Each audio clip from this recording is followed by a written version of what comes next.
বেনারসে আজকে আমাদের second day, আর দেখতেই পাচ্ছ সকাল সকাল বেরিয়ে পড়েছি। আজকে ব্রেকফাস্টের মেনুতে ছিল আলু পুরি, পোহা, ভেজ স্যান্ডউইচ, আরও অনেক কিছু। সকাল সকাল যে মানুষটা একটা হাফ বয়েল ডিম ছাড়া কিছুই খায় না, তার সামনে যদি এত কিছু রেখে দেওয়া হয়, তার অবস্থাটা ভাবো তো।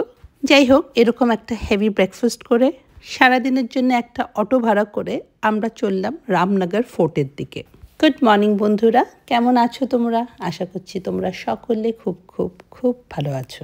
বেনারস ঘুরতে এসে সারাদিনের জন্য একটা অটো ভাড়া করে নেওয়ার আইডিয়াটা কিন্তু দারুণ। অনেকগুলোই অ্যাডভান্টেজ। প্রথমত খরচটা অনেকটাই কম, অলমোস্ট হাফ। তারপর you get the taste of real Bharat. And last but not the least, aloo puri, চানা বাটুরা যাই খাও না কেন সব হজম হয়ে যাবে। বারাণসী জংশন থেকে রামনগর ফোর্ট ইজ 14 কিলোমিটার্স। আমাদের দেশের ফোর্টগুলো যেরকম অবস্থায় থাকে, this fort was no different. ভেতরে কিছু ইন্টারেস্টিং জিনিস ছিল, সেগুলোকে ঘুরে ঘুরে দেখলাম। তারপর একটা সরু টানেলের মধ্যে দিয়ে হাঁটতে হাঁটতে সোজা পৌঁছে গেলাম গঙ্গার ধারে। এরকম ঝকঝকে রোদ আর গায়ে ঠান্ডা গঙ্গার হাওয়া। উফ, জায়গাটা কি সুন্দর। সত্যি বলতে রামনগর ফোর্ট সম্পর্কে আমি খুব একটা বেশি কিছু জানতাম না, আর সেটা নিয়ে খুব একটা পড়াশোনা করেও আসিনি। হোটেল থেকে বেরোনোর সময় আমি ভেবেছিলাম সারনাথ যাচ্ছি, কিন্তু সুব্রত বলল আগে রামনগর ফোর্ট যাব, তারপর সারনাথ। গঙ্গার ধারে ফোর্টটা কি অসম্ভব সুন্দর লাগছে শুধু দেখো। সুব্রত ক্যামেরায় ছবি তুলতে ব্যস্ত হয়ে গেল, আর আমি হাঁটতে হাঁটতে একটা শিব মন্দির দেখে চুপচাপ ওখানে সিঁড়িতে গিয়ে বসে গেলাম। ঠাকুরমশাই আমাকে ভেতরে ডাকলেন, বললেন এটা ব্যাস কাশী।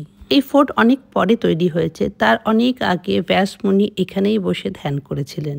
গঙ্গাকে উস পার काशी विश्वनाथ और इस पार व्यास काशी, और इसके साथ ही आपका दर्शन पूरा हुआ।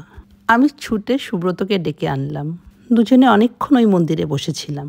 তারপর ফোর্ট থেকে বেরিয়ে আমরা সোজা চলে গেলাম শিব প্রসাদ লস্যি ভান্ডারে। তোমরা যারা বেনারসে ব্লু লস্যি বা পেহলওয়ান লস্যি থেকে লস্যি খেয়েছো, রামনগর ফোর্টে এলে আমার কথা মনে করে একবার এই শিব প্রসাদ লস্যি ভান্ডার থেকে ডেফিনেটলি লস্যি খাবে। লস্যি বলতে এখানকার ফেমাস রাবড়ি লস্যি। এটা অনেক পুরনো দোকান, তোমরা হয়তো অনেকেই জানো। They are the third generation in the business.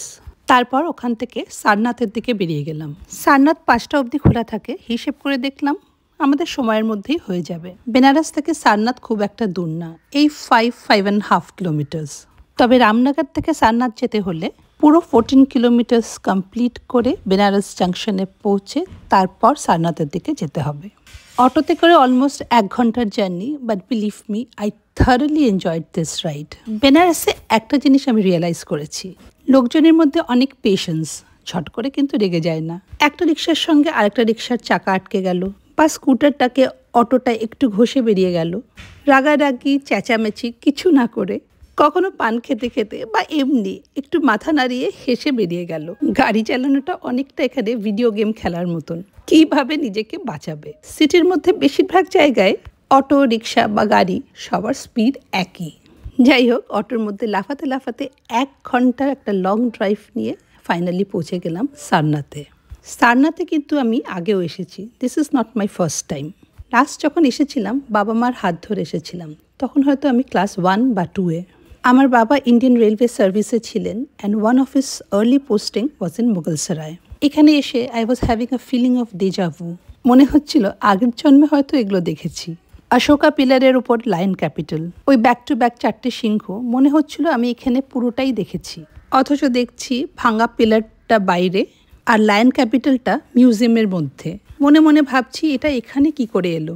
তার মানে কিছুটা সাবকনশিয়াস আর কিছুটা হিস্ট্রি বইয়ের পাতায় দেখা ছবি, সব কিছু মিলিয়ে এই এফেক্ট।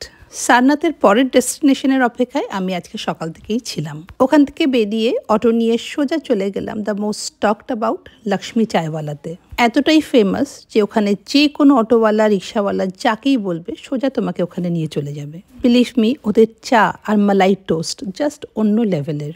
মালাই শেষ হয়ে গেলে সে কাউন্টার ক্লোজ, তাই আমি একটু টেনশনেই ছিলাম। আরেকটা টোস্ট যেটা আমি সবাইকে রেকমেন্ড করবো সেটা হচ্ছে সিজার টোস্ট। পাউরুটির পেট কেটে ভেতরে লোকানো থাকবে বাটার, ওপর থেকে বাটার দেখা যাবে না, but the moment you take a bite it melts in your mouth. আমিও বুঝতে পারিনি, তাই কিছুটা বাটার এসে পড়লো আমার কোটে। এরকম চা টোস্ট খেতে কিন্তু আমি বারবার এখানে আসতে রাজি, কিন্তু হাতে এত সময় কোথায়। এক্ষুনি চাতে মন ভরল না, তাই আরেকটা চা নিলাম, আর তার সঙ্গে পাশের দোকান থেকে আনালাম একটা কচুরি। একটা কালো ছোলার গ্রেভির মধ্যে ডোবানো এই ছোটি কচুরি, তার উপর পুদিনা ধনেপাতার চাটনি। The taste still lingers in my mouth.